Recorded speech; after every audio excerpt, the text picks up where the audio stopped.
It's a marvellous village to live in. There's a very good atmosphere here. Everyone's exceedingly friendly. It's very popular. We have a lot of visitors here, particularly in the summer. And generally, people just want to live in Preston.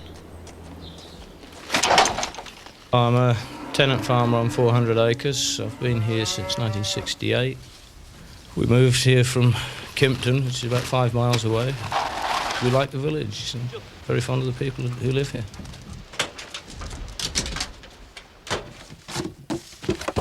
I've worked here about 10 years, and as one of my customers said, I've got the most beautiful view in the world, looking out over the green.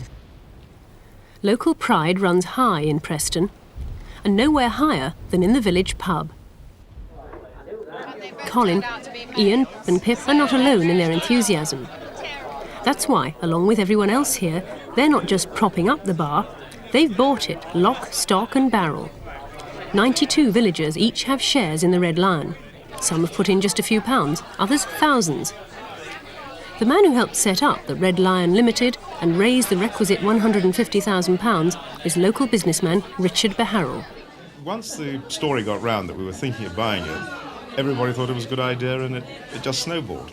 We really had a bit of a difficulty at the end. I mean, there was always a shortage, slightly lacking as it came forward, but eventually we got it right. Aren't you all taking a bit of a risk because it's unlikely you're going to make any money out of this, so what are you going to get out of it? Great deal of satisfaction. I think everybody's a frustrated publican. Don't you think it's a bit of a risk to buy shares in a pub? I suppose so, but then life's full of risks, and you have to take a gamble, and one hopes that all these gambles pay off. They don't always, but we're sure it's not. Gamble or not, the villagers reckon they had no alternative. In a serene Hertfordshire village with just one shop and one church, the prospect of the one and only pub being turned into a modern steakhouse, pulling in the punters from as far as Stevenage and Luton, was just too much to bear. John Bunyan, who used to preach regularly in Preston, would have turned in his grave at the thought. And the effect of the increased traffic on local property prices would have been unthinkable. But forking out the cash was not all the villagers were capable of. Many of them had proved to be dab hands at the old DIY. The Red Lion needed extensive renovation, so they just rolled up their sleeves and pitched in.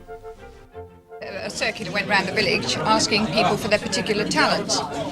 Our husbands put us down for decorating, unknown to us, so we found ourselves that we had to, in fact, ended up virtually wallpapering the whole of the downstairs of the pub.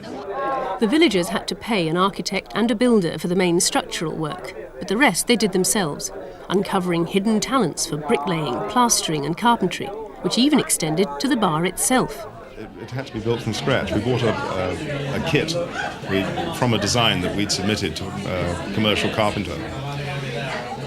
We acquired an old pew front from a church in Yorkshire, and we fitted the whole thing together and stuck it together and screwed it down and finally fudged to fit, and I think you've seen the result. It's very attractive. I've heard from some of the husbands that they actually did work here that they've never done in their own homes. Is that true? Oh yes, very much so. Absolutely. But they're going to do a whole lot more now, I can assure you.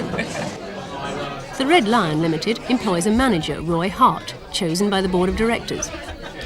It can't be easy for him when his pub's customers are also its owners. Roy is on clear understanding that he takes no instructions or no notice of any comment from anybody except myself. If he ignores me, I really don't know what we do.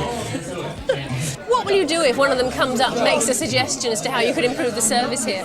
Well, I should listen to him, obviously, and if I think it's worthwhile, then I should take it into account. If I don't, I should just politely ignore it. But you don't envisage having to throw any of them out, do you? No, I don't think so, no. Take a few home, perhaps, but not throw any out.